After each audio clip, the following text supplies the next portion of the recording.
Hello, hello. 1, 2, 3, 3, 2, 1.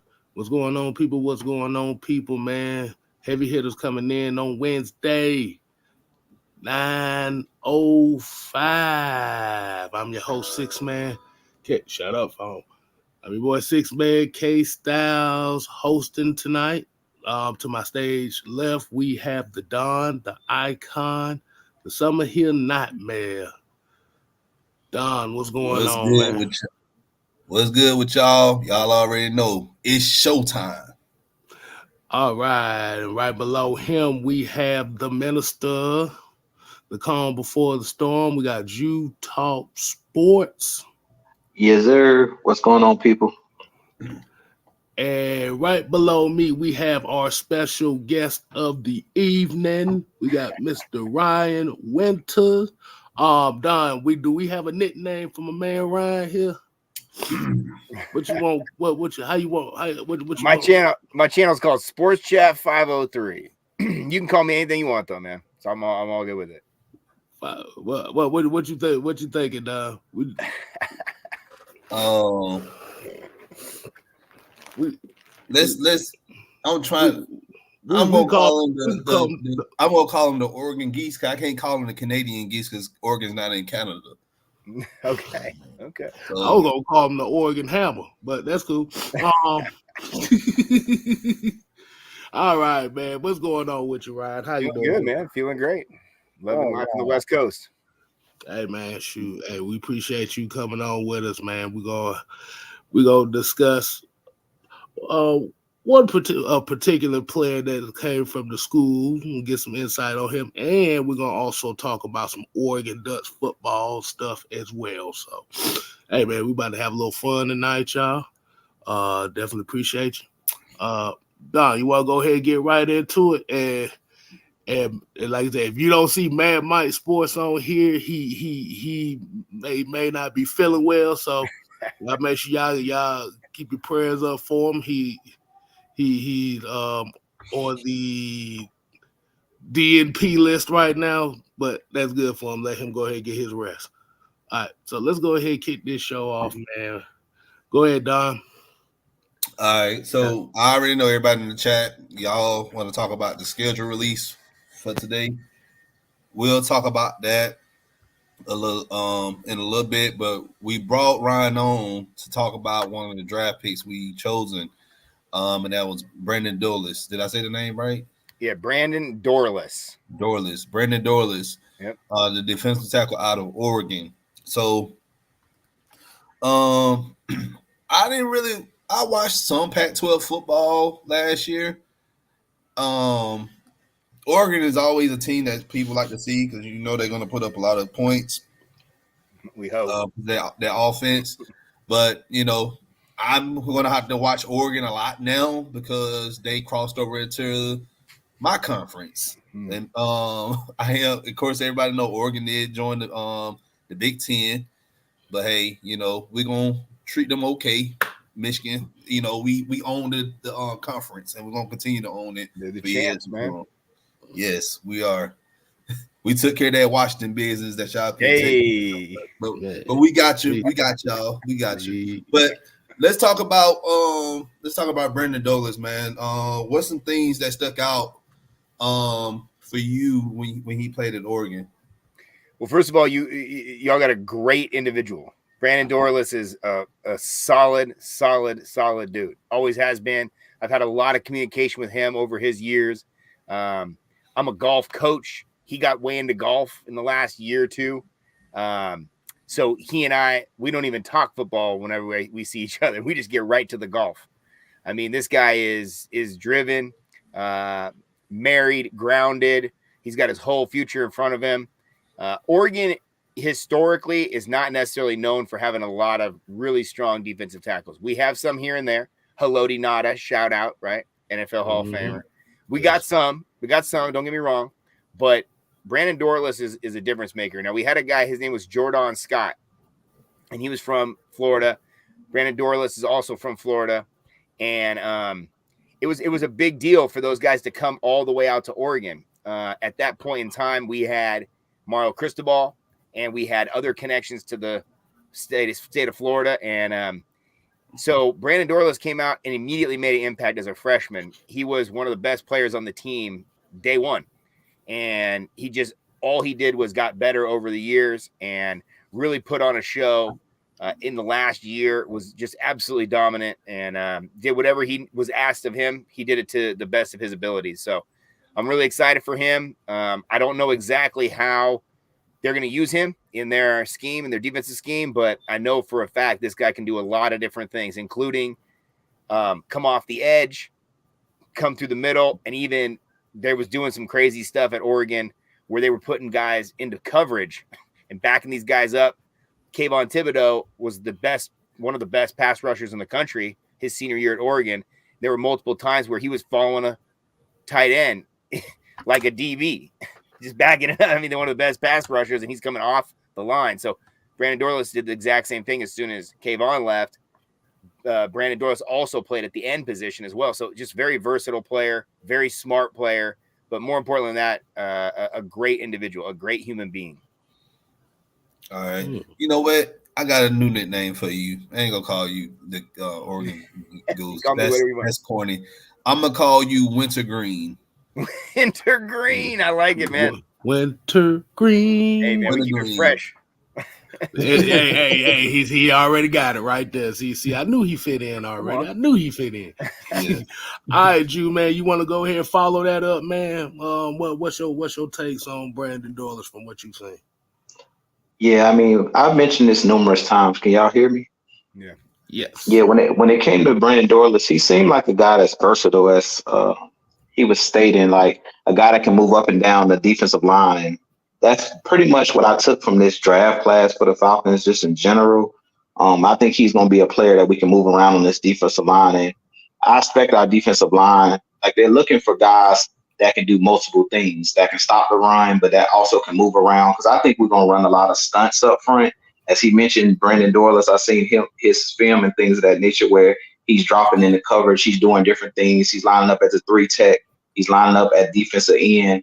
Both him and Rupa Rororo, I think that's the reason why they wanted those two guys, because they have that versatility. So that's what I'm expecting out of him. But just watching him as well against Colorado, I watched a lot of their games just for the mere fact that Coach Prime is there.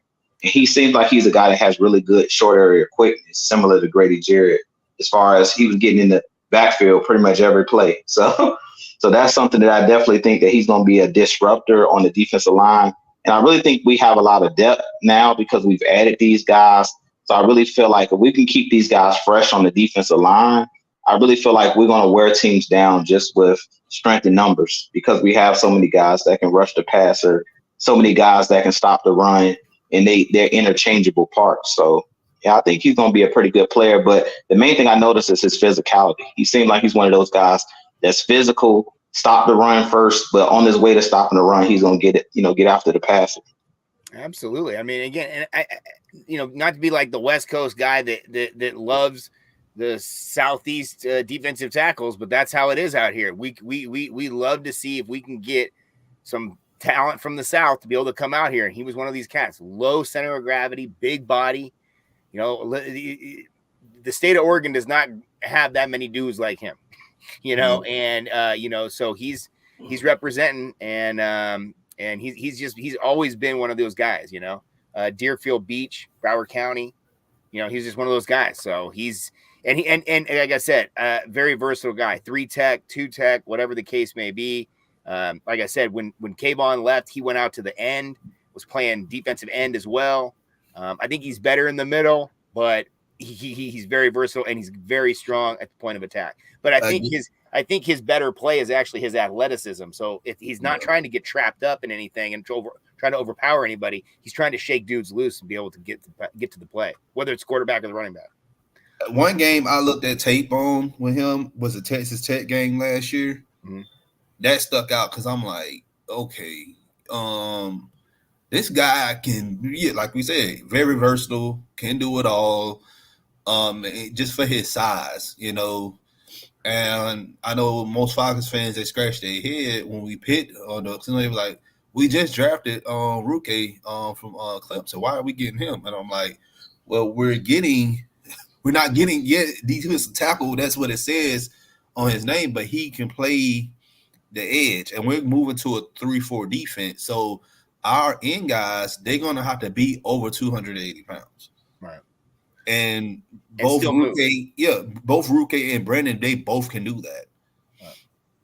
Yeah, you mentioned the Texas Tech game. The Texas Tech game was a real big one because Oregon was kind of outplayed in that game early, and it was a tough environment, road environment. They had to really come back and win at the end. And Oregon does a really great job with their creative team. They take all sorts of video, pictures, everything else. They put together all these different videos, and they put together a video after each one of those wins. And the play of the game in that Texas Tech game was when Jeffrey Bossa intercepts the ball, runs back. We've got great video of it, and they do a great job making this thing. Well, Brandon Dorlus is the guy that hits Tyler Shuck to make that play when he releases the ball, and then our linebacker takes it. It was Brandon Dorlus that made that sack, quote unquote, before he threw the ball away. And I think it's overlooked sometimes when you see the guy get the interception, run into the end zone, and they throw beers at him and all sorts of crazy stuff. And after that thing, but it was BD that got that thing done. So Dorlus is the guy, man. I'm telling you, you got a real one. I remember that play right there when I went back and watched the tape. Yeah, and if you go back and watch that film, it's crazy when they get that slow motion moving all the way down the field when Boss is going to score. It's one of the plays of the whole year. It was a super important play because Oregon had just scored, they'd just taken the lead, and then this was just to cement it. So it's pretty good.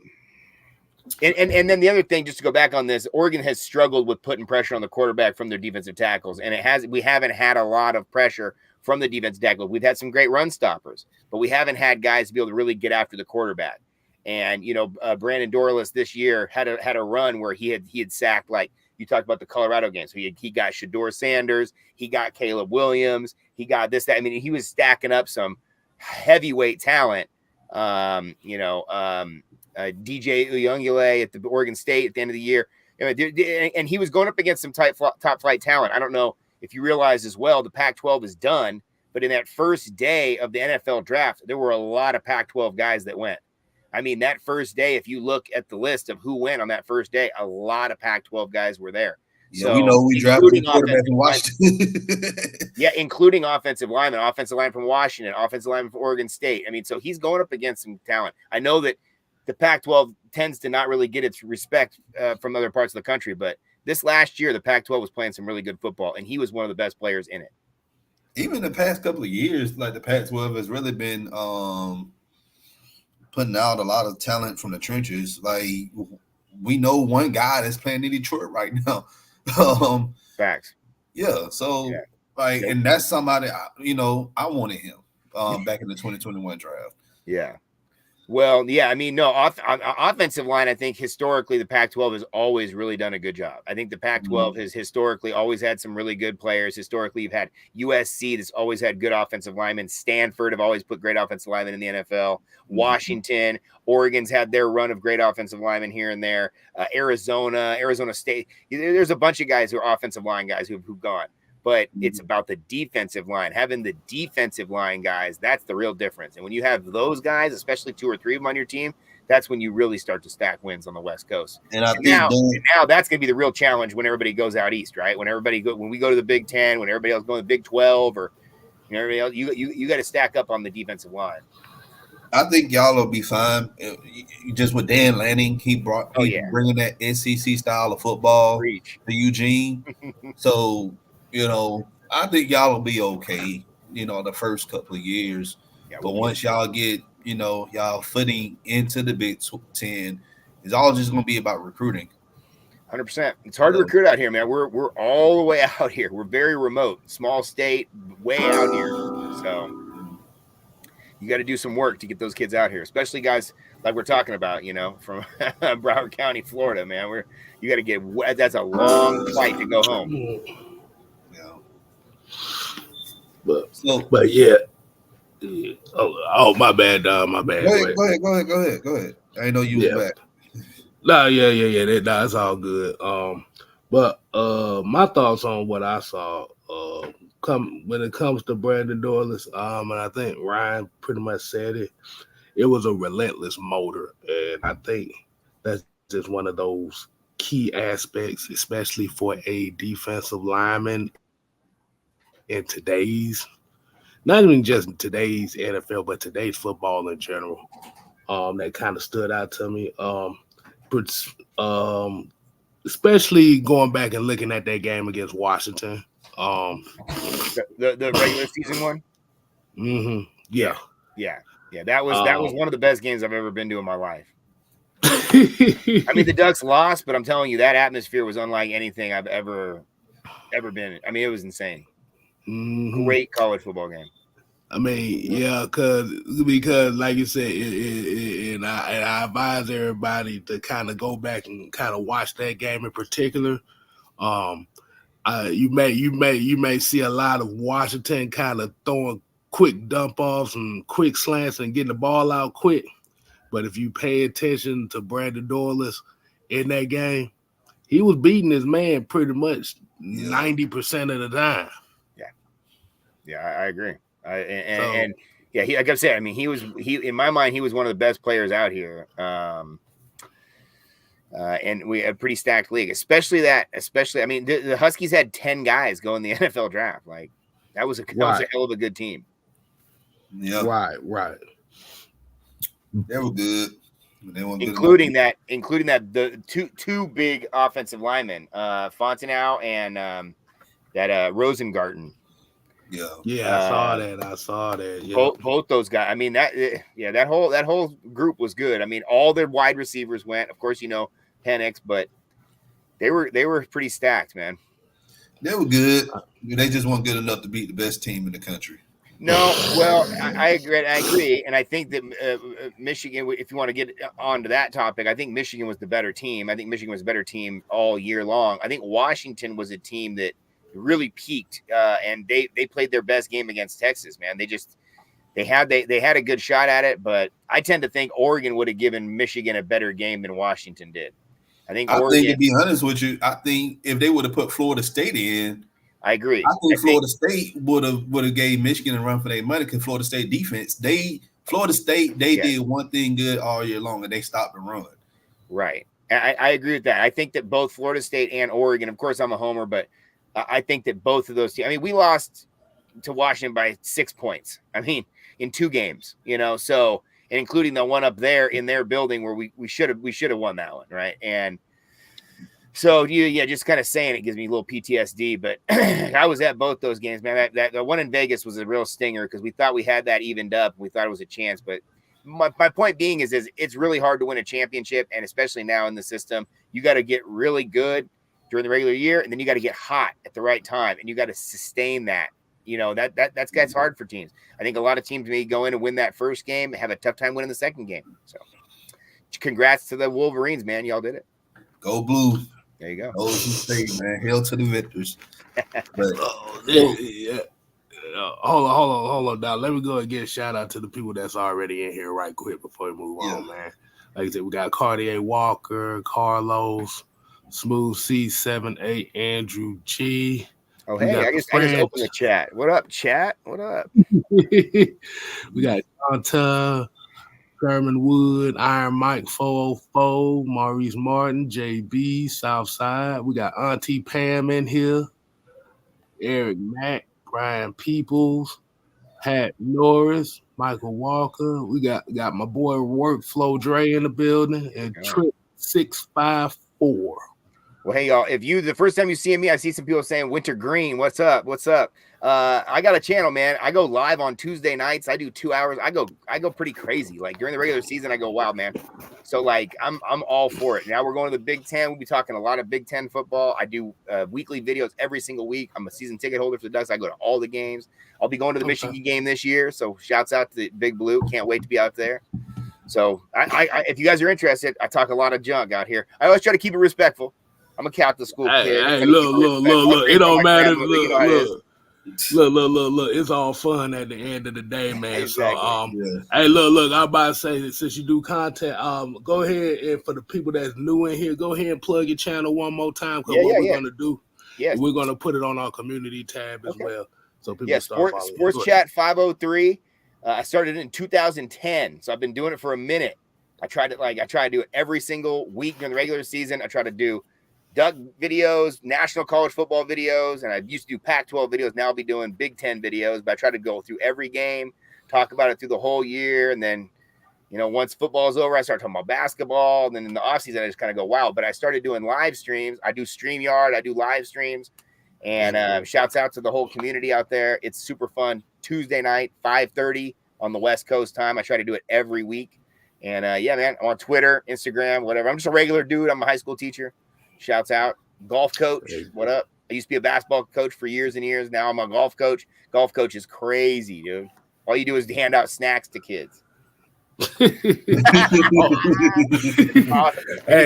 you speaking my language. You speaking my language right there. You talking about snacks and stuff. That's what I'm saying. I tell the kids, I say, yo, we got the best snacks in the game, man. That's how we get them out there. Hey, I mentioned, and you also mentioned that with Brandon Dorlus, like you said y'all were golfing on your spare time off. What do you feel like that may have played into his game? Do you think that would have made a little bit of difference, or let the people kind of know what kind of went into it? Dude, it's a mental thing. See, golf is like meditation for some people. For other people, golf is like the biggest fight you could ever have with yourself. I mean, it's like a backyard brawl.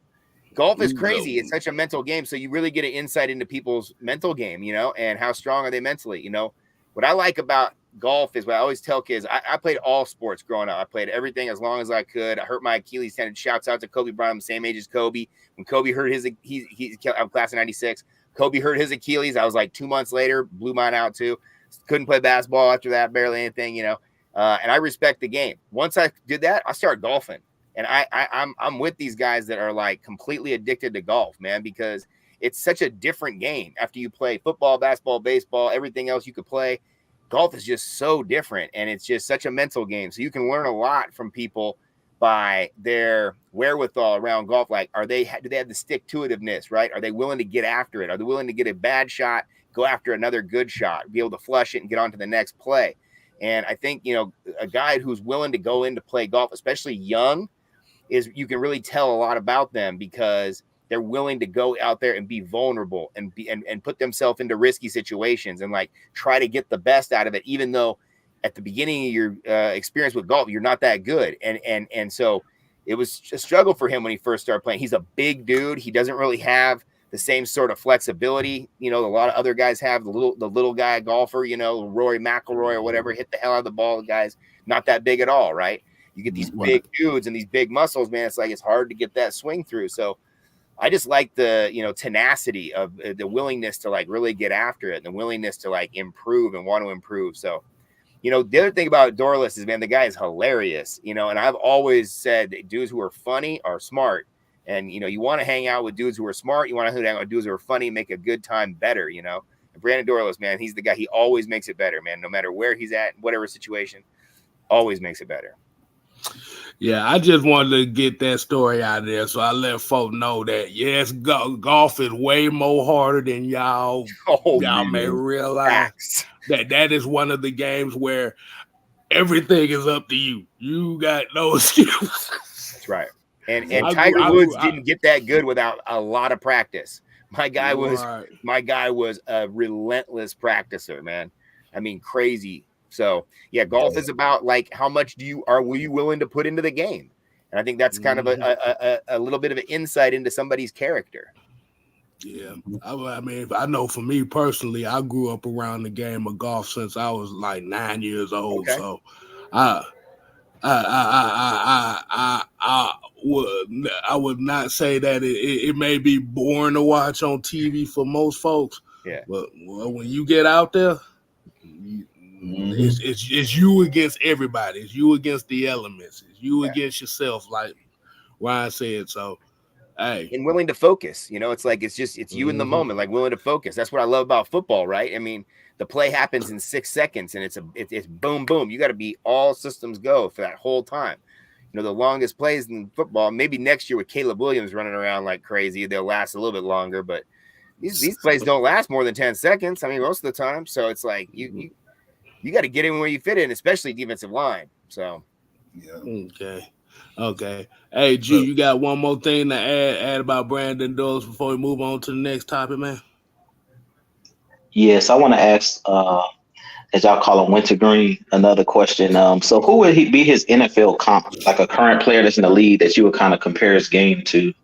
that's a great question. So for us, like out here, our two best defensive linemen for the Ducks that are in the league right now is Eric Armstead and DeForest Buckner. And both those guys are very athletic dudes. He's more athletic than he is big, right? A lot of these dudes come up and they're space eaters, right? You know, the classic defensive tackle that's going to eat up a double team and let the linebackers eat, right? Dorlus is not really that guy. Dorlus is going to put you in the spin move. Dorlus is going to shake and bake a little bit. I mean, he's a true athlete. He's lighter on his feet. You know, a lot of these guys, especially that now the quarterbacks, the way the quarterbacks move, the way you can do some crazy stuff now that you couldn't do back in the day, right? With the offenses. And so you need these guys to be relentless chasers of these guys. I mean, these guys have to be able to chase these guys for 5 or 6 seconds around the backfield. I comped him to OC Emery. That's a great comp because OC was so athletic.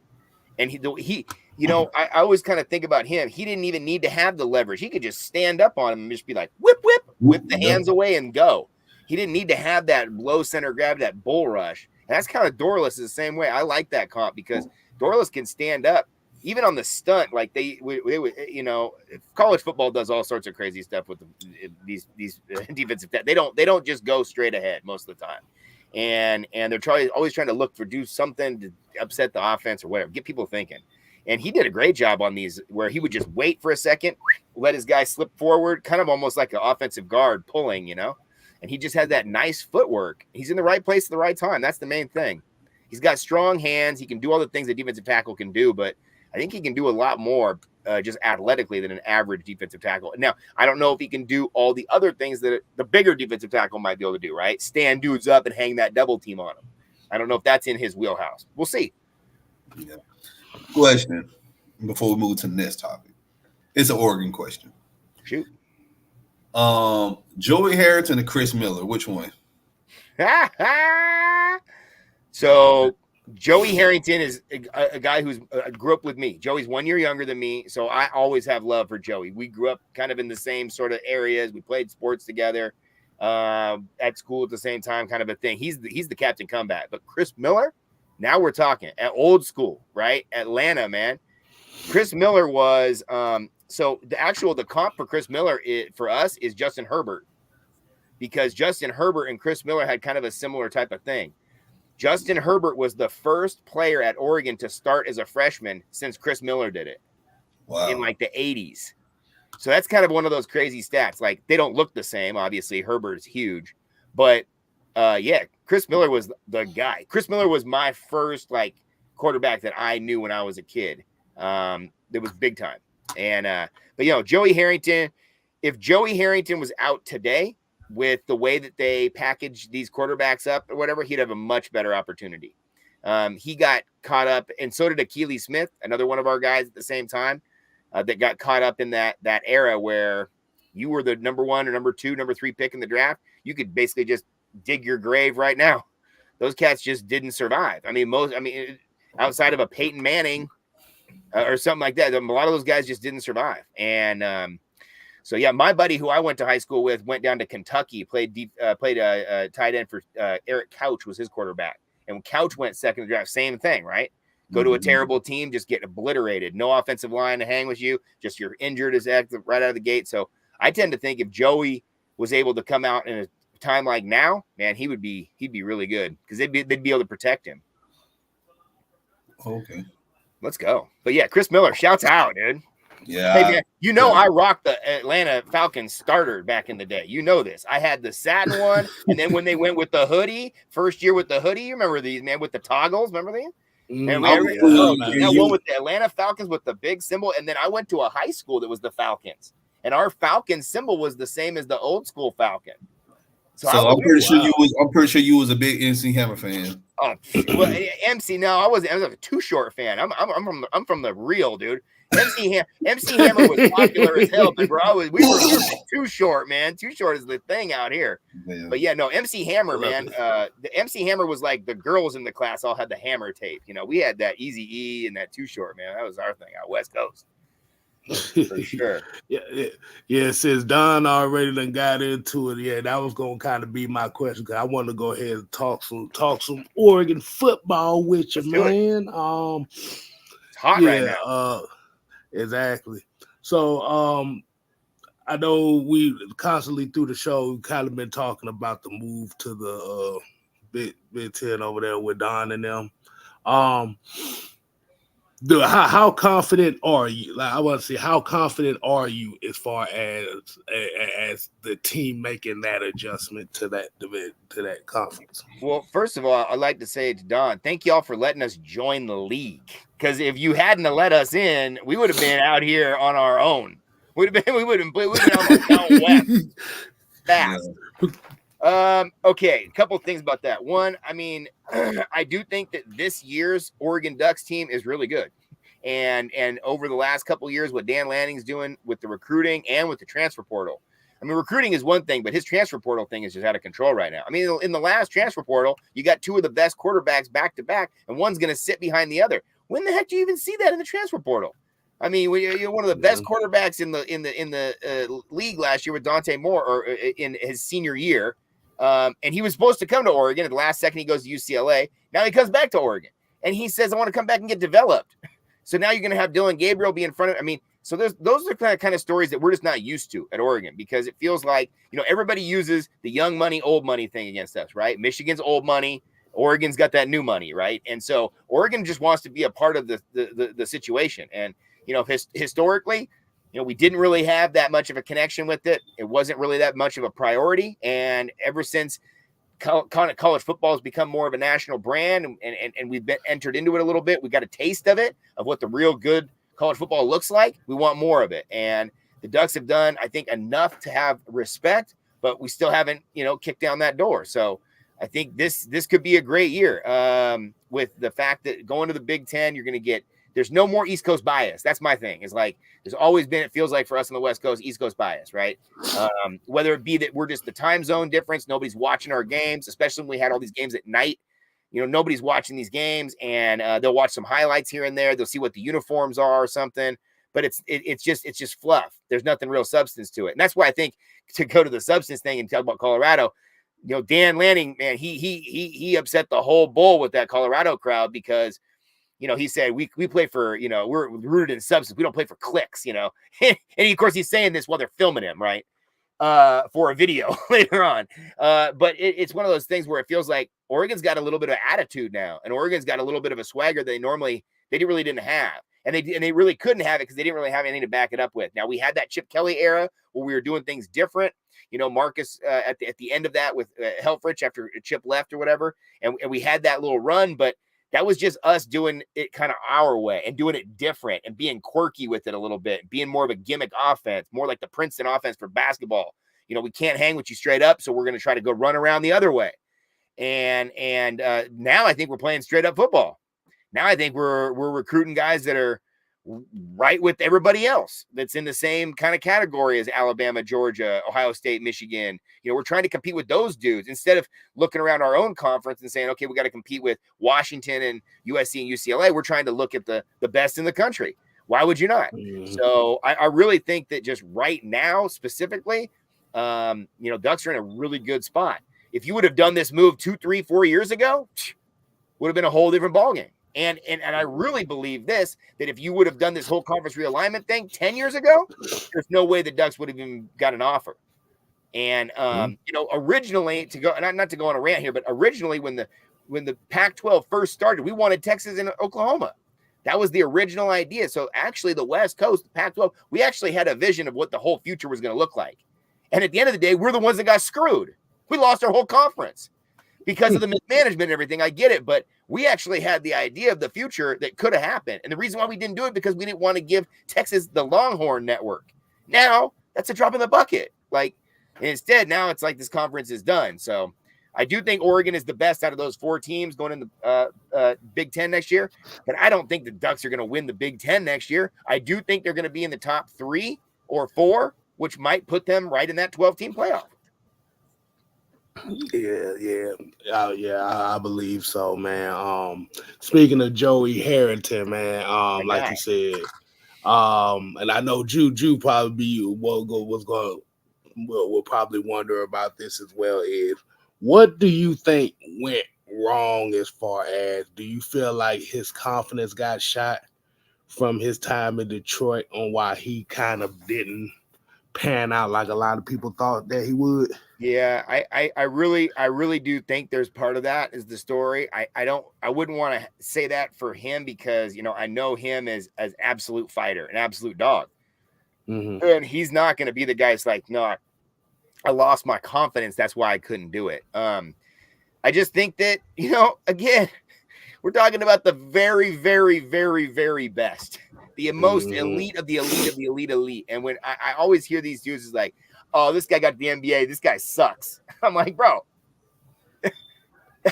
Yeah, apparently to LeBron, maybe, yes. But when to everybody else. So, it's tough. And I don't know if the right timing was there. To be honest, Joey Harrington kind of reminded me a little bit of Joe Burrow. And it's like, I was talking about this with a kid today because I'm a Steelers fan. So we're kind of looking at the schedule, looking ahead at the thing and kind of looking at who could be where in the playoffs or anything. And his line was, the Steelers suck. And I was like, hey, we went to the playoffs last year in one of the worst years, still went to the playoffs. But you have a situation there where it's like, you got a quarterback. Can that quarterback stay alive? Joe Burrow, when he was good, their team went to the Super Bowl. The moment he got hurt, that team's terrible. It's like it goes that fast. And it feels like, Joey Harrington could have been one of those guys who could have led his team and could have been that guy and ended up just not being that guy. Detroit just didn't. They really did not understand how to build a franchise, a successful franchise. Because I remember that during that time, they drafted Joey Harrington in the 2002 draft. 2002. Yeah. He was drafted because he was drafted the year after Vic. Yep. And I remember the years after that, they kept driving receivers. I'm like, Charles Rogers, Roy Williams, Mike Williams. I'm like, can y'all drop this man some linemen? Right. Get him a guard or a center or something. Like, they had guys on the offensive line that were undrafted guys or guys that were drafted in the late rounds. and I remember they brought Mariucci up there from San Francisco to try to help him. Right. But by that time, the team was just in shambles. Like, I just don't like. Again, I was a huge Joey Harrington fan. I even bought NCAA football 03. He was on the cover of that. So hey. But yeah, he was my video game folks that don't know that may not have known that. Yeah, keep going. I bought every game that came out. Look, I might not have men, but I had that college football game.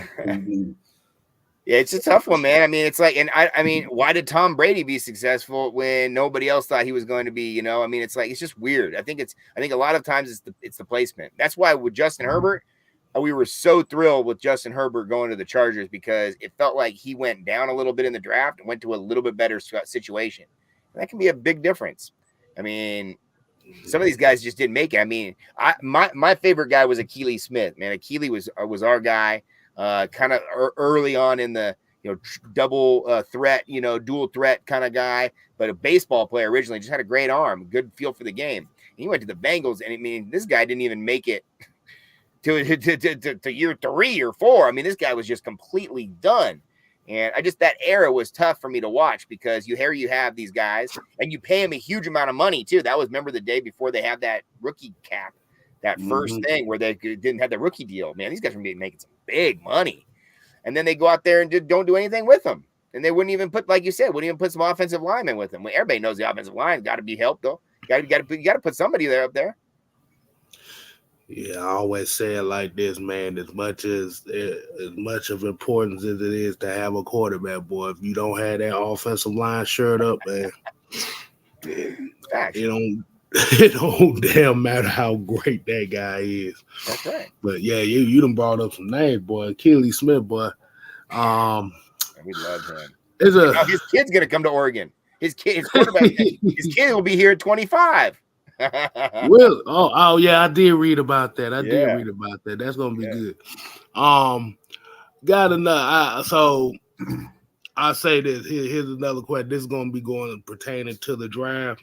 Some like I said, I don't know exactly how many Oregon players were drafted. I think it was quite a bit. Probably about I say at least about 4 of them, right? Yeah, we had a bunch. Yeah, about 4, 5, 6 of them. Outside of Brandon Dorlus, who was your favorite one, or the one that you would say was kind of like an underrated one that got drafted in this past draft, man? Well, I mean, I think everybody loves the quarterback, and it was great to see him go in the first round. But my favorite guy is Jackson Powers Johnson, just because I grew up an offensive lineman, defensive end, linebacker, kind of. Those are the guys who I like to. Defensive end's like my favorite position in the whole thing. But dude, Jackson Powers Johnson's legit. He played as a freshman, played both ways as a freshman. I mean, dude, the guy was amazing. Troy Franklin, wide receiver, did a great job. He was a guy who really wanted to set the tone at Oregon. Oregon's had really great offenses over the years, but they haven't had the really elite wide receivers, and it's been a minute since they've really had some of those. And we had 2 of them this year with him and Tez Johnson, both of those guys. And the fact that Troy got to go to the Broncos with Bo, that's the biggest storyline for us. That was the thing that made us the most excited of the whole thing, just because you get to see that kind of connection. Kyrie Jackson, he played 1 year out here. And he went to the Vikings, but yeah, dude, for me personally, my out of all this group, I have the closest relationship with Brandon Dorlus out of all these guys. I have connections with most of these guys. On my YouTube channel, I'll have guys on, so I'll do interviews with these guys and whatnot. And so I have connections with them here and there. Jamal Hill's another one. Love Jamal Hill, super versatile guy. Jamal Hill's a guy who's in year 1, he's got to be playing special teams. This is a guy who was a safety who went down to a linebacker. And he's a guy who I've had on and talked with. He's another guy from Rex, Georgia, representing. He went to Houston. So yeah, dude, I was really, really excited for Jamal that he got there, because I think he can do a lot of different things. But yeah, Bo Nix had such a crazy storyline, right? He left Auburn as kind of looked at as through a negative lens of what could have been, or he never lived up to expectations, or the whole situation with their family and all that other sort of stuff that was kind of just turmoil a little bit, it felt like. And then his injury, everything else, he went to Oregon, got a brand new opportunity, got some really young offensive coordinators to work with. Kenny Dillingham, who was his offensive coordinator his freshman year at Auburn. I mean, all these other little things that he had connections with, and man, he just blew up. So the storyline of Bo Nix really propelled Oregon football. I mean, this guy went on a tear, especially last year. I mean, he was so efficient. He knew the game so well. They let him do his thing, and man, he did it to the best of his ability. Had one of the better years of Oregon quarterbacks of all time. So it was pretty exciting to see these guys in the NFL draft. Because usually Oregon will get maybe 1 or 2 guys, right? We've had, I think this is now 5th year in a row with the first round pick. Going back to Herbert and Kate School. Yeah. So yeah, and speak on Penny Sewell for a second. Love that guy. That guy is one of my absolute favorites. His dad, we're buddies. I'm more the age of the dads now than the players, so I actually hang out more with these dads than anything else. Trust me, I wanted Sewell back in 21. Yeah, dude. Penny is the absolute GOAT. I mean, that guy, he came out in day 1 and was the best player on the offensive line as a freshman, and that whole offensive line went to the NFL. Every single one of them. So he was, he was literally that dude from day 1. And then his whole family, they all are absolute studs. So love those guys. And his family's got great vibes. So, and I'm good buddies with the Jackson Powers Johnson family, which is why I like Jackson. I'm good buddies with Josh Connerly. He'll be the next one. He'll be the offensive tackle that'll go first for the Ducks next year. He'll be a first rounder. Yeah, Yeah. because I know for me, I was kind of high on Jackson Powers, my damn self. Cause like you said, because then I remember I read something about him having the background in wrestling and all that, and you kind of see it on the field. Then you see him on and you see him on the combine. He throwing around coaches like it ain't nothing. So it's like, he's a great, and he's another one, just an absolute great guy, great human being. And that's one of the other things about Dan Lanning. You know, you got to give shouts out to guys looking for the best players, but these guys are also getting quality individuals out here. Super good human beings. So that helps, man. Okay. So I got a question for you. Yeah. All right. So let's talk about Eugene more than Portland. You go to Eugene's not that far from Portland, is it? Yeah, 2 hours. Yeah, that's a drive. Not but we make it so much. It's been an hour and a half. It's all good. It's all good. With Oregon's a huge state. So Oregon's big. Yeah, Oregon's big state. It's about 5 hours from top to bottom. Yeah, about 6-7 hours from east to west. Yeah, that's very similar to Georgia. Georgia, if you go from, Lookout Mountain, Georgia, all the way down to like Valdosta, Georgia. That's like the major last city before you hit Florida. Right. This is a 5-hour drive. Right. Yeah. But you can probably add another hour if you driving through Atlanta. So crazy thing about Oregon is that half the state of population lives in Portland. See, we have very low population out here comparatively. So because y'all in that most of the population live in that valley area. In the valley, right? So from Portland down to Eugene, right? And on the west side of the mountain. So Portland's unique, man. Portland, we're an hour and a half from the beach. We're an hour from the mountain. And Eugene's an hour and a half, 2 hours away. So 100 miles. So what's the best food spot in Eugene? Hey, well, so when it comes to food, we talk. There's a plethora of things out here. Oregon's always had natural kind of vibes out here. We got the Northwest. The air feels different out here. We don't have the humidity. It's kind of I don't know. When you travel around the country, it just feels fresh out here. You're close to the ocean, so you got connection with a lot of seafoods. Salmon's our big thing. Dungeness crab. We do all sorts of, but we also ranch out here. You got tons of stuff out here. We got the beef and everything else out here, cattle. So historically, Oregon's always had kind of a unique food scene, and then Eugene, being that it's a college town, also has kind of a unique vibe to it. But here's the crazy thing about Eugene. Eugene's a fairly small town. Eugene's about 1/4 the size of Portland. So Portland, I always say Eugene is kind of like just a couple 5 neighborhoods of Portland, like the whole city of Eugene. Yeah, it just get bigger on game day. Oh Lord, yes. Yeah. So the food scene's always been big out here. Portland has always been one of these cities that's always has some of the best restaurants in the country, or have the Michelin chefs and all this other sort of stuff. So there's always been that kind of hype out here. James Beard Award, restaurants and all that sort of stuff. And then that just trickles down. So if that's the very best stuff, right, you're going to have a bunch of other stuff out here. The other crazy thing about Portland is we have a lot of people from transplants from other places. Okay. Mm-hmm. So especially the Black community, right? So Black community out here before World War II was very small. After World War II, we have a big jump. Well, a lot of that Black community brought all sorts of their flavor with them. And so we have all different things, barbecue to, this, that, or the other. But we also have all the Asian stuff from all the Asian crowds that come over.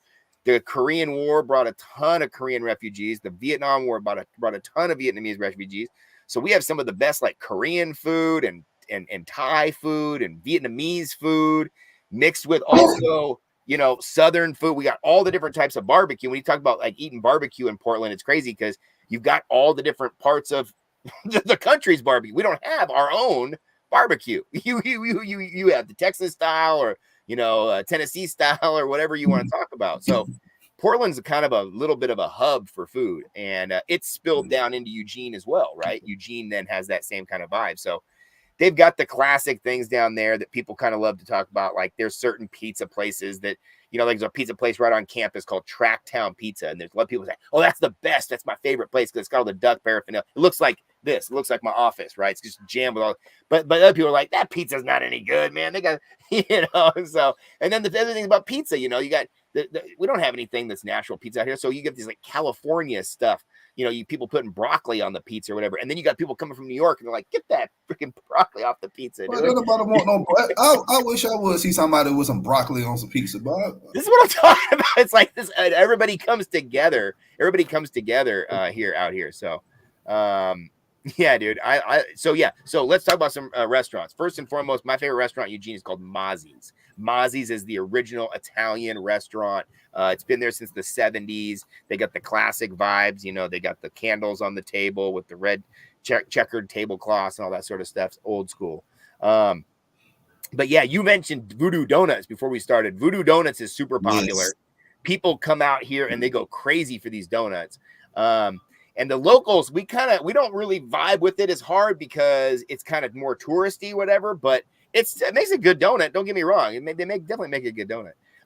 But yeah, in Portland, specifically, there's some really, really great restaurants that also have places down in Eugene, kind of back and forth. So yeah, dude, the food scene is really good. For me personally, I love Mexican food, and the Mexican food is like our most traditional West Coast thing. Like if you were to give us a chance to say like what West Coast food looks like, in my mind, you better be putting some beans and rice and some cilantro with it, because that's what we live on out here. So like that classic California mission style burrito, chips and salsa with the tacos, beans and rice is like every day for us out here.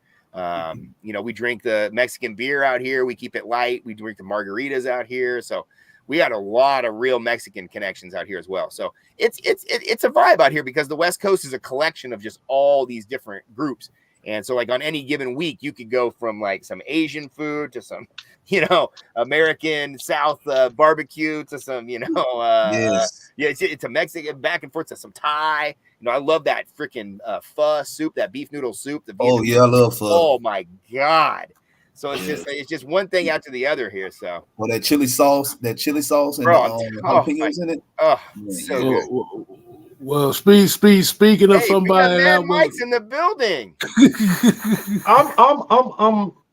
Forgive me, because I pulled the case out. I apologize. I set the clock and it didn't go off when I didn't wake up. So I apologize, everybody, for being K-Styles. Okay, that's not my job to be K-Styles. I'm sorry. What up? Like Ryan, as you know, the normal joke is usually if somebody's missing the show, it's me.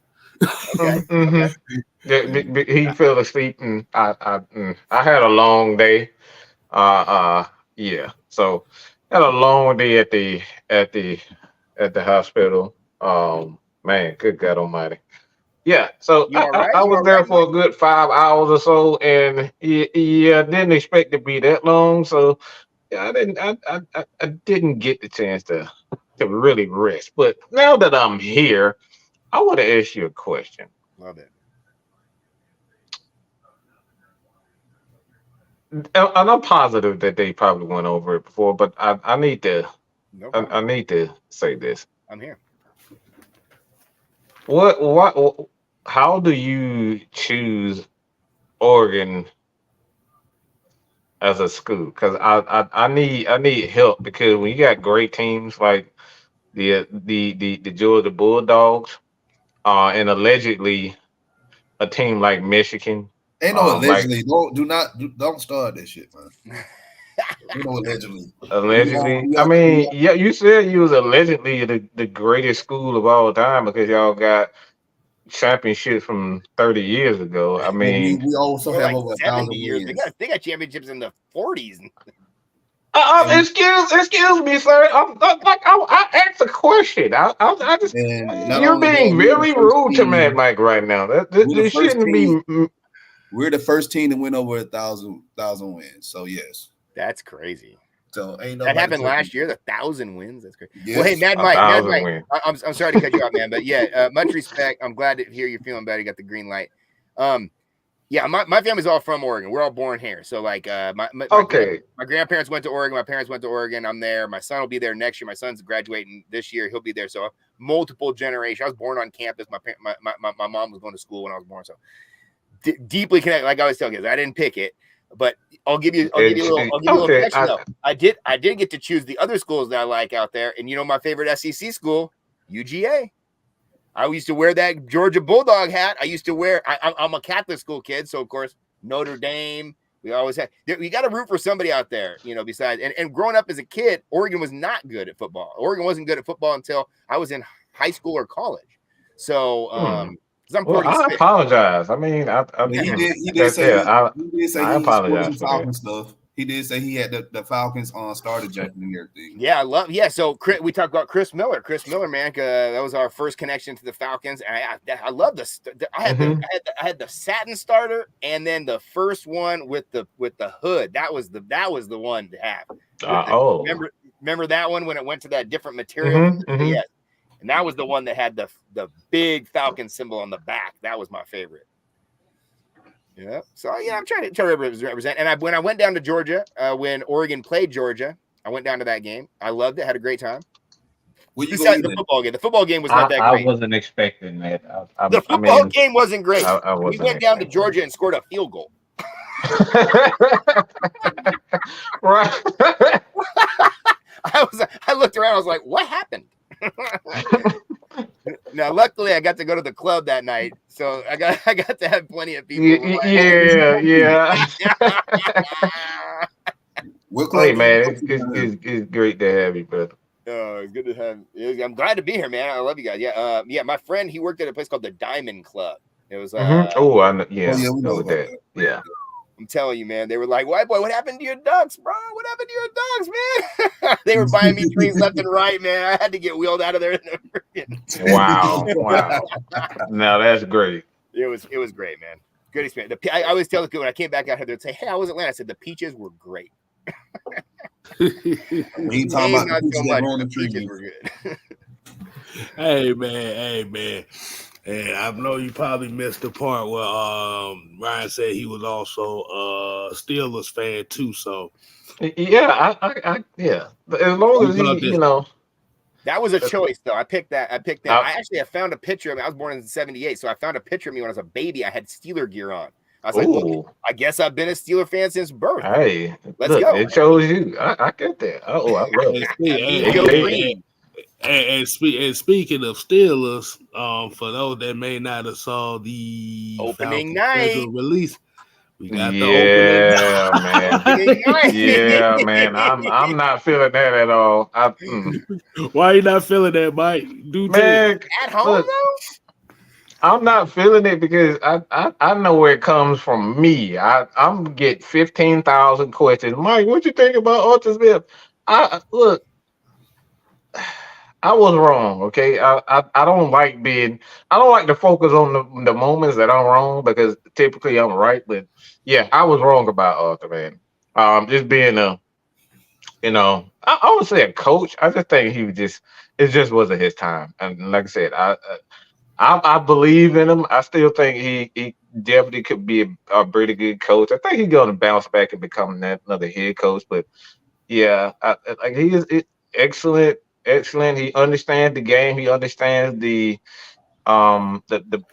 basis and the dynamics. I just think he needs, like other coaches, and needs a crew there that's going to help him elevate his game. And I think that's the issue. I think Mike Tomlin is going to groom him. Mm-hmm. Oh yeah. Do a better job than what Vrabel did. Mm-hmm.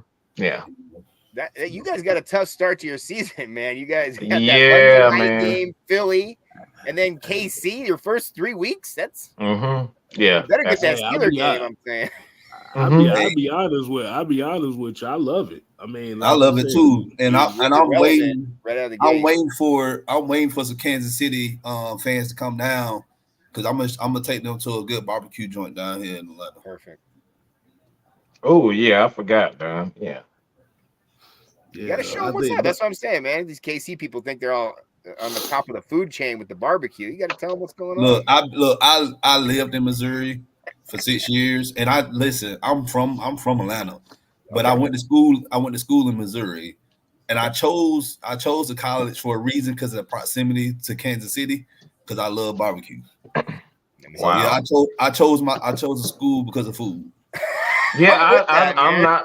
Yeah, he's actually told that story That, before. Yeah. I'll co-sign that in a second. That's good with me. Yeah.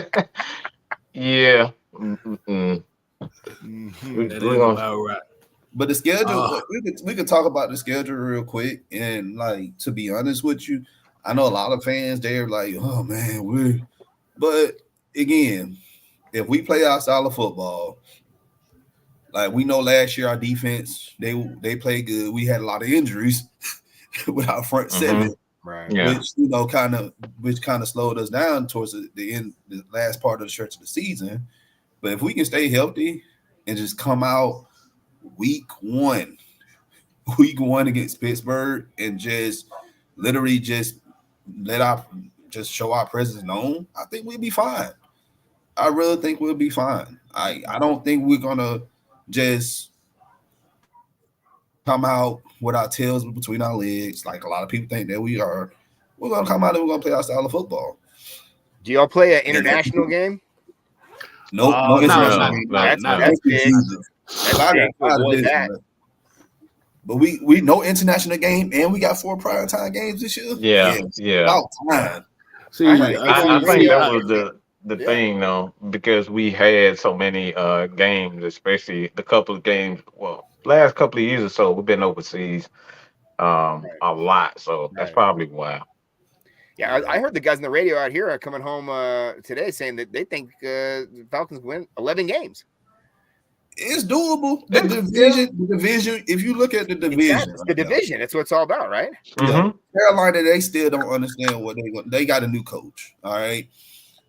Tampa Bay, I feel like they're gonna probably take a step back. New Orleans, I don't. They really Question mark. they still feel like Derek Carr's their guy. So I don't know about that. Yeah, I'm not feeling that. They got to get a dose of reality with that, and that team is definitely on the downside of things. So it's like they just need to they really need to just get in touch with reality because I don't think they want to let go of the fact that there a lot of those guys that they are looking to lead the team, they're not as great as they used to be. And I think that's the thing, man. You have to start over, and they're delaying the inevitable, in my opinion. And we've been there, especially Atlanta Falcons fan, delaying the inevitable. Yeah. What do you guys think about your draft? We talked about Dorlus, but what about the rest of the guys in the draft? I think I drafted. I think we had a good draft. We addressed all the needs. Like I know the first pick was Michael Penix Jr. Everybody, the instant reaction was like, okay, what the hell are we doing? We just paid Kirk Right. Cousins all this money, and now we just drafted the quarterback. But once we stepped out and just assessed the situation, we like, you know what? They may be on to something, and they may be right. We may not be picking that high again. Mm-hmm. We shouldn't be picking that high again. We have a talented roster. Mm-hmm. Like we legit should be winning the division this year. So that, and then we went defense the rest of the draft. I know outside of the Casey, was it? I forgot his last name. Washington. Casey Washington. I was gonna say Washington. I thought his last name something from Illinois, and then we got the running back from Alabama. Like I think we did good. Mm-hmm. I'm not I finna like- grade. I'm not grading. I don't like giving draft grades before players took a snap. I see play right. And also with the schedule right now, I'm not finna sit here and make predictions of how we're gonna fare off in the season. I'm not finna say, well, we're gonna go 13-4 or we're gonna go 7-10. I'm not doing that. All right.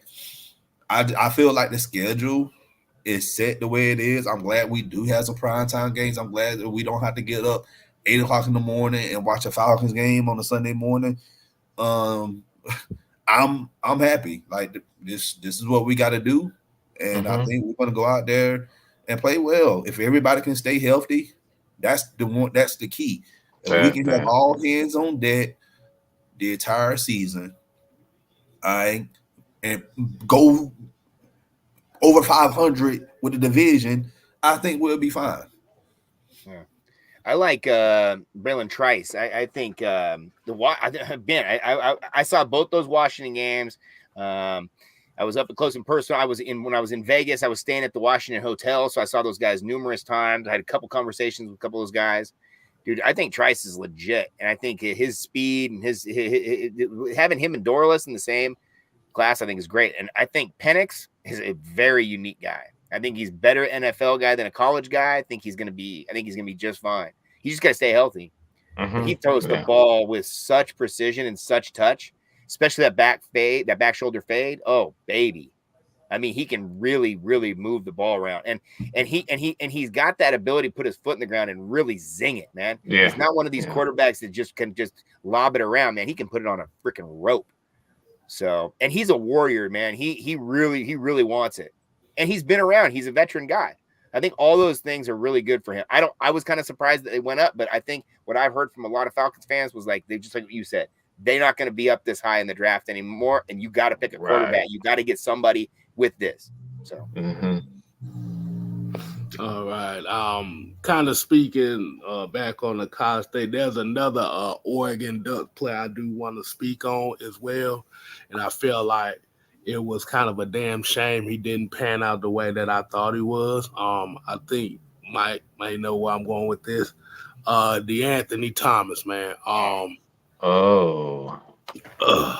Man. Y'all talking about electrifying. Yeah, he was literally the fastest college football player I've ever seen. Electric and really great guy. I've had numerous conversations with DeAnthony over the time. Man, oh man, oh man. My favorite DeAnthony story is because I go to a lot of games. I go to the bowl games. Was at the Kansas State game. I'm out there tailgating with all these Kansas State fans. They all say it the same way. I mean, I had a conversation with 20 different people. They all said, "Yo, if y'all start fast, we're out of this game. But if we can just hang with you a little bit, we might be in it. But y'all can't start fast." That was the thing they said over and over and over. And then DeAnthony ran the kickoff back 7 seconds, breaks the tape. And I was like, it's over. Yeah, DeAnthony was absolutely electric. You know, the cool thing about him was his recruitment. You know, Oregon, you know, he wanted to go to USC. He's going to be a defensive back. And then Oregon at the last minute was like, yo, you can play anything you want here. And they said, cool. And they made a new position basically for him because he's kind of a hybrid. And they utilized him beautifully. I mean, that Wisconsin game, he broke away 2 different plays for huge touchdowns. And they just gapped these dudes, man. As soon as he got in the open field, man, he was so electric. I forgot. We also had Marcus Mariota here for a little bit. True. Marcus bounced around. Marcus is it's tough, man. His I think his style of play just is not really where the NFL was at that time. And I think it's now more where it was. And I think he's just aged out a little bit. But his precision with finding the right guy has always been his problem. Yeah, he'll throw an interception at a bad time. In the NFL, everything happens just so much faster. So, again, you can have the greatest college football quarterback. Doesn't mean they're going to be the greatest NFL quarterback. Exactly. I like LaMichael James. Love LaMichael. Oh, yeah, I definitely remember him. Yeah. Texas. Mhm. I thought he was literally going to set the league on fire when he came in the league. But, you got big shoes to fill if you thinking you're going to try to take Frank Gore's spot in San Francisco. So Totally different type of running back too. I mean, yeah, he's more of a Darren Sproles type guy than anything else. He's just too small. In today's game, he would have been a lot. Yeah, I thought he would be good for. Yeah, especially out of the backfield. Harbaugh is the type of person he like to have his power running back, and then he have a smaller, shifty, speedy running back. But I guess it just didn't pan out in San Francisco with him. So yeah, but LaMichael also, he looks so good because he got to really drive the Ferrari out here. I mean, he had outside of some sort of niche team that only runs the ball. Oregon was the best running team when they were here. When Chip Kelly was here, they were running the ball like nobody else. They were putting up big numbers, and he got to really eat. Him and Kenyon Barner both. And DeAnthony Thomas, we had all 3 of those guys in the backfield at once, and all 3 of those guys are legitimate running backs. So that was also coming off the Reggie Bush era where, you had to have an electric running back. That's how you had to compete, right? And so especially in that conference, y'all need facts. And then now we've shifted away so much from the running back to where these guys aren't even getting paid anymore. Yeah. Isn't that crazy? Yeah, running backs now they trying to convert to be receivers now. Yeah, because they throw the ball That's why so you much. got. It's more, but yet they still want these guys to pick up pass protection, and they still need these guys to take on a chip block. Yeah, that's why you see a lot of these receivers now. I remember this year. I know, Gil. I Looking know, at, Gil. I was looking at I was looking at not tape, but I was looking at the draft boards and stuff, and I'm seeing receivers 5'7", 5'8". I'm like, these running backs, but I get it. They trying to make them some money, so I can't be mad at them. Hey, I'm about to say, Jew, man, you got any more questions before we get to the Q&A portion of the Man, I thing? forgot about the Michael James. No, yeah, man, y'all hit on a lot of the old school Oregon Ducks. You hit on my DeAnthony Thomas topic, but all of those guys they had, man, they made me think about Percy Harvin. Y'all know Percy was similar to, Yeah. he went to Florida, but similar to those guys. But in the NFL, for whatever reason, like he said, it's just the way that the game was at that time. Those guys couldn't hold up. I thought DeAnthony Thomas would be a better player in the NFL because I thought they would use him more as like a slot wide receiver type, but they would try to use him as a running back, and I think that kind of just ruined both him and LaMichael James. But in college, even similar to Reggie Bush, if you look at Reggie Bush's career, he wasn't the running back he was at USC. USC, he was dominating the game. He went to NFL, he was more of a tweener, special teams and a guy that could catch the ball. He was a guy that can do it all. Third down running back. Wasn't a guy really that was going to run between the tackles a whole lot. So he should have been in a zone running offense, and I don't know why they decided 100%. to just because they're the Saints. 100%. They're the Saints, and one, and then two. Reggie Bush already came in the league. He had a lot of miles on those legs too. Guys. Yeah, but that's also the West Coast influence on the game, right? I feels like that's also but we've been doing that for years out here. That's how our running backs have always been out here. I mean, I guess since maybe I guess the OJ era where you had some big dudes back then. But for the most part, I mean, look at Marcus Allen since to now. You got a lighter running back, a shiftier back, maybe a little bit more upright runner. And you don't slam through A gaps out here as much. You're off tackle, right? Yeah. So you got to use your advantage. I think when everybody else zigs, you got to zag out here to be able to be competitive. Yeah. So, and the only team that wasn't doing that out here was Stanford. They're running that smash mouth. Look at McCaffrey. He's still just killing fools, and that guy's and that guy can do it all, man. He can be between the tackles, off tackle. He can. 3 down back. I mean, so those guys are pretty much a unicorn. And eat up those stats like that, fantasy guys. I mean, holy moly, they're the running back these days. So it's interesting how, when you had teams like the Houston Oilers, the Falcons, they were running the early version of the spread offense. It was very unpopular. Like they did not like it at all. And now we're to this point today where it's like everybody's running that same offense, using almost the exact same formula: bigger running back, spread the defense out, use those big guys. Like we had one point we had Eric Dickerson, we had a guy like Craig Hayward. RIP to the legend Craig Hayward. It's like we had a lot of those types of guys, and like now we're starting to use those exact same guys in the NFL right now. So it's really interesting to see the dynamic and how everything is shifted from the early 80s, early 80s, late 80s. Yeah, the running back has completely changed. I mean, but you still need everything from them. They're kind of like the mom, right? Mom's got to do it all, right? And barely get any respect for it at the end of the day. These running backs, man, they have to be able to run the ball, get you a first down. They have to be able to pass protect on some dudes coming full speed after your quarterback. They have to go catch the ball in the backfield, turn on a dime, shake and bake, get some more yardage. They have to do a tremendous amount of different work when it comes to the running game and where they're supposed to be in the running game. I mean, it's incredible what they ask these running backs. And then, of course, now they're not even trying to pay them anymore. They're trying to just get the next guy onto the next. Like they're throwing these guys away. It's crazy to me. So especially where you see the running back used to be one of the most important guys on the whole team, right? Hell, back in the old days was like the H-back. The halfback, right? The H-back, yeah. Man, yeah. Telling you. Yeah, but no, I think out here the West Coast has really kind of influenced the rest of the country in that idea of like we've always historically played a little bit more basketball style football, right? Spread people out, get people open, move the chains, you know, and instead of trying to go 3 yards cloud of dust because it really wasn't working for us out here. You know, one of the guys on the West Coast who kind of bucked that trend was Corey Dillon. Remember Corey Dillon? Right? Yeah. Washington. And we had one of those guys too, Reuben Drones. Reuben Drones was a big dude. Yeah, I remember Reuben Drones. He played for the Broncos, didn't he? Yeah, yeah, and Giants as well. I think he won Super Bowl maybe with that Eli team. I think he was on.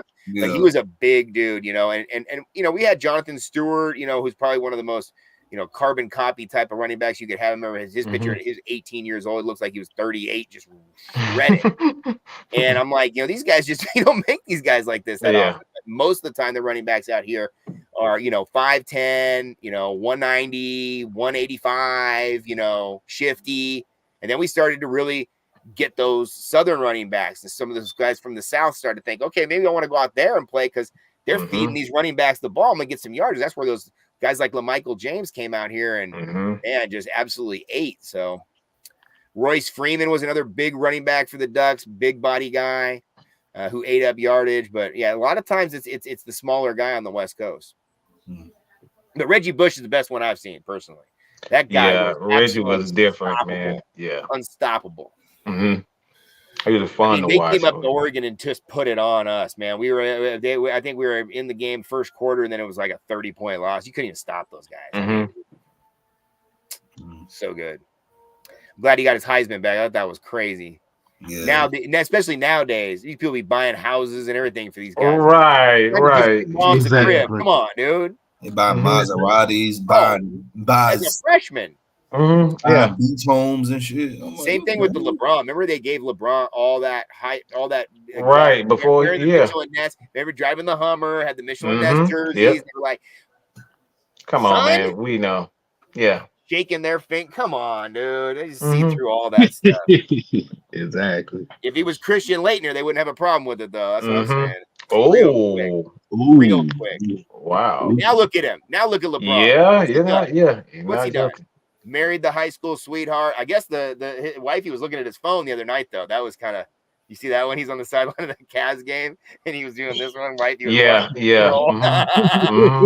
nothing wrong, man. Married the high school sweetheart, had all the kids, raised his kids right, built a school, went back to, he got a championship for Cleveland. Come on, guys, done nothing wrong. I mean, I'm an MJ guy personally, but come on, now, LeBron. No, I get it. I gotta give mad props.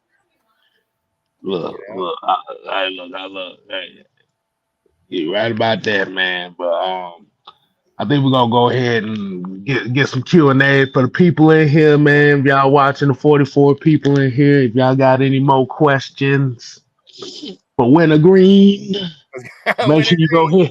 They thought we forgot already. No, Winter Green, y'all my little tag team. I'd have Spearmint next to me. Spearmint and Winter Green. Exactly. We gonna call the tag team the Double Mint Twins. Yeah, the Double Mint Twins. So, Mike, you got any more questions for him, man? No, man. I think he's hit everything for the most part. I mean, outside of I told you so about because everybody was not behind me when I said that the quarterback for Oregon, Bo Nix, he was going to be he's going to be a top.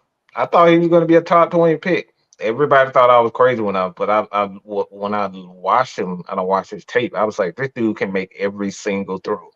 All you for him is just learning how to calm him down in situations and get him out of situations to kind of put him go through those steps. But this dude can sling it, man. He has the athletic, he got the body, he got the body size, he got the athleticism.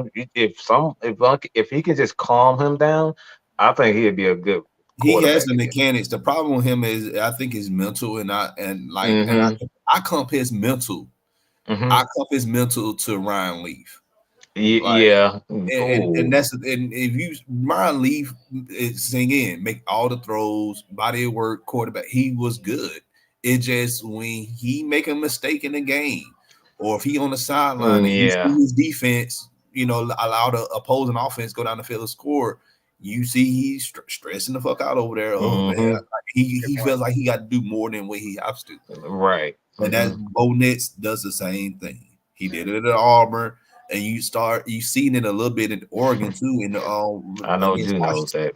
Yeah, he didn't have that much issues at Oregon like he had at Auburn. But yeah, when you did see that same thing, and that's what the Auburn fans will say. That's good Bo and bad Bo, right? We just got more of the good Bo than the bad Bo. It still means the bad Bo's out there, and the NFL will expose that for sure. He also was trying to say he was a check down artist, right? And they were saying he can't make the long throw. He can make the long throw. He's strong. Yeah, he's strong. But historically, he was a runner, and I think Penix was the same way. Penix was a great mobile running quarterback before the knee injuries. And then as soon as he got the knee injuries, he's like, I'm not running. I'm staying right here. I'm staying right here behind this offensive line. I know where I'm supposed to be. Exactly. And both had to learn the same thing. And both those guys played a lot of snaps. They learned that. Mucha Grande asks, is Denver the best situation for both? And I think I don't like Sean Payton. I hate Sean Payton. Like he's the crap under my shoe. But however, I can't really take nothing away from him. And, Sean Payton, he's gonna have another crack at. Can you develop a quarterback? Can you develop a quarterback outside of Drew Brees? I think that's driving them too. That's definitely driving them. And we're gonna see. We're gonna see. Can you make Bo? Can you make Bo a decent quarterback in the league? Yeah, I don't know. The NFL's a crapshoot to me. I just think that the Denver thing to me was a great fit because you have the Troy Franklin situation to go with it. So Bo is going to have an opportunity to have a guy who he knows very well, who knows him, be able to have some familiarity going into the thing. And another thing I like about it is he's going to get a shot. Compare Penix situation with Bo's situation. There's nobody in front of Bo right now. The only other kid is the other kid, Zach Wilson, right? Who kind of looks like Bo in a way. I mean, both these guys, the white that's dudes. Interesting. Around the same age. Around the same age, right? I mean, so, and again, maybe he's closer to him than the other. I don't know. I just, all I know is that Bo is a very good athlete. He just, as an athlete, he can move. He can run. He's strong. He can do a lot of things, and I think he's gonna be tested. But he's got to make quick decisions, and that's the main thing. And you can't like you said, you can't get down on yourself and make a bad decision. You got to be on to the next one. So we'll see how it goes. Right. I like it. I like it because he's close to the West Coast as well. I think Denver is a team that is got a huge fan base. They expect to win. Denver's another one of those teams who's like, hey, we might not be this low in the draft in the future either. They're not used to being down there either. So they might want to get up and get a quarterback just like y'all. Yeah. Which could say maybe next year they're getting more offensive linemen. They're getting more of the defensive linemen. Like I love what you said earlier about you guys went right to the defense. As soon as you got Penix, you went right to the defense, got all those defensive guys, which were great. And you got some real steals too. And then you got the offensive guys late. You got the running back from Bama. You got the wide receiver from Illinois, right? Steals, man. I like both those players, man. So. All right, man. So, hey, like you said, we got a Q&A session here. Like I said, people in the chat, y'all got any more questions y'all want to end up asking? Don, you got any more questions pertaining to snacks and stuff? We know how you do. I don't have any more questions for tonight. I'm good.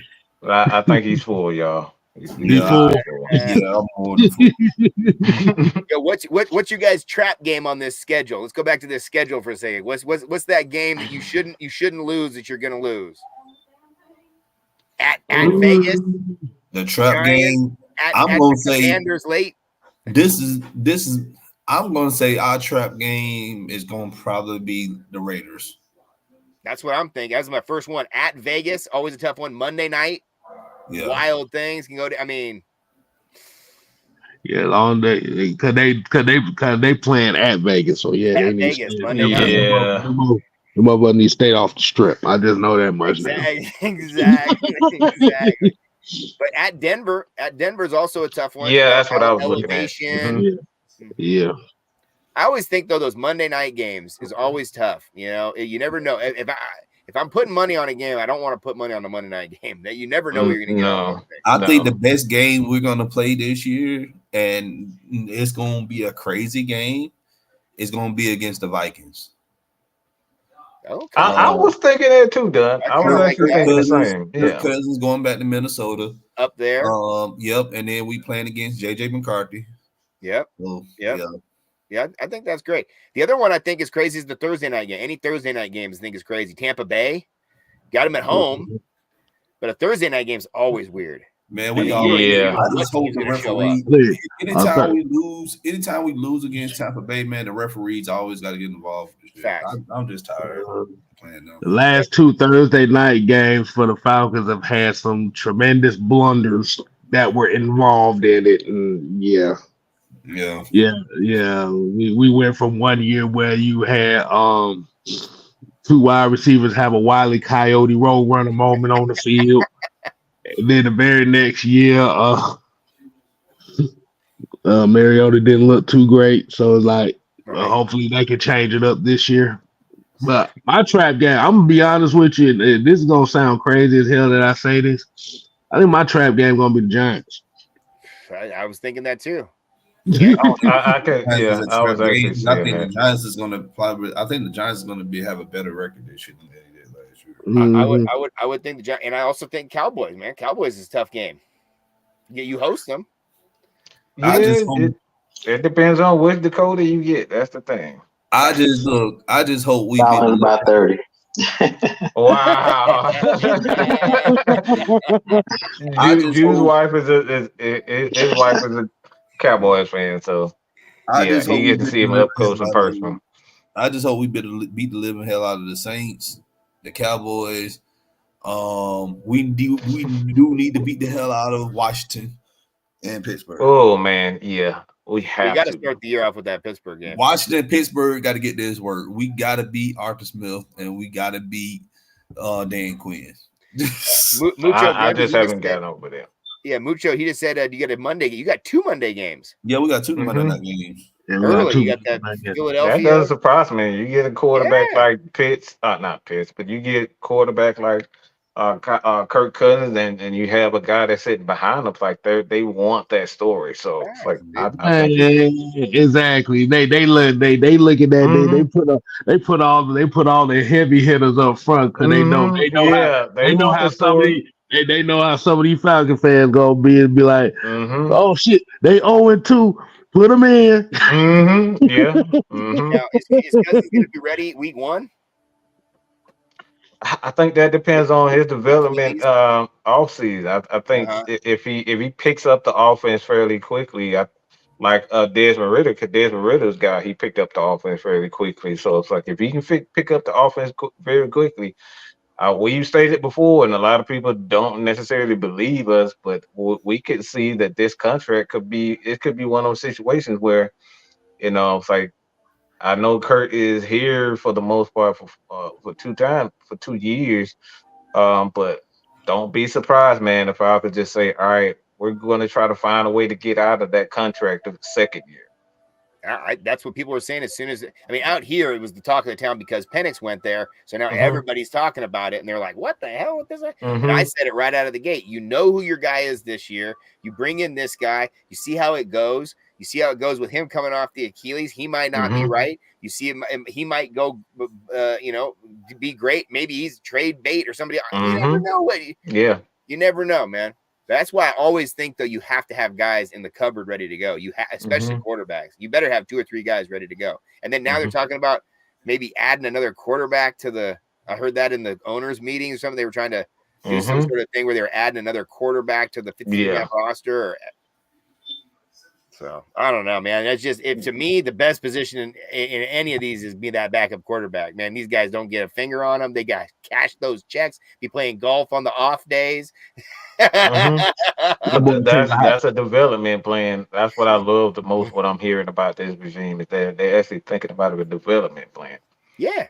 Yeah, and you can't go in year one and win with these guys unless you have a great team with them. Like when Seattle had Russell Wilson that first year, right? They had that Legion of Boom, they had all the other sort of stuff in place. They just needed the cue, and as soon as they got him, it was ready to go. Most teams are not like that. Most teams are not ready to go. They just are missing quarterback. Come on. So.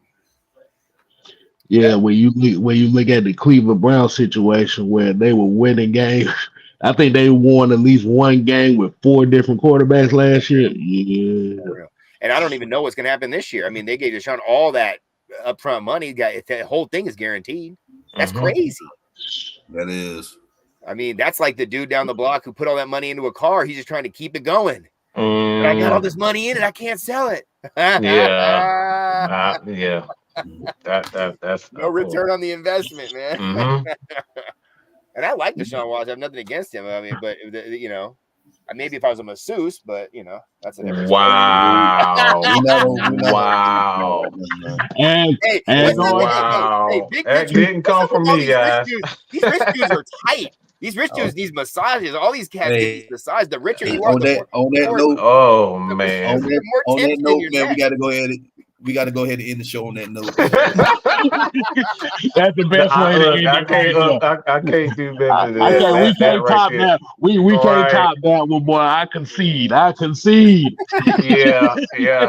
That's definitely something I would have said. But so yeah.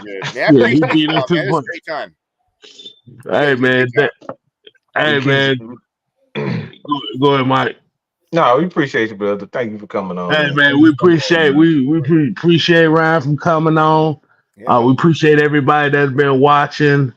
Like I said, show us some love. Make sure you subscribe to the Heavy Hitters Live. And Ryan, go ahead and plug it one more time where they can find you at. Sports Chat 503. 503 was the area code of Oregon. So, we always have the area code out here. And then every Tuesday night, live stream, I'm on live, 5:30 West Coast time. So check it out, man. Let's do it. And anytime you guys want to jump on my channel, we want to talk some football in the future, talk some Big Ten football, I'm here with you. Talk some SEC football, some Georgia stuff. Let's go. I'm here. Bring me on when y'all play us. I'm there, and I'm going to that game. So let's go. That's gonna be interesting. Gotcha. Like you said, dog gonna come on there with a big plate of food and stuff while he doing it too, boy. Like, hey. Yeah. Hey man, I love it. Yeah, I subscribe to you, so yeah, follow you on Twitter also. Sports Chat 503. Like I said, make sure y'all show some love. It's going to be in the community tab. And as we always say, man, we appreciate everybody as usual. And on that note, we ain't here to play.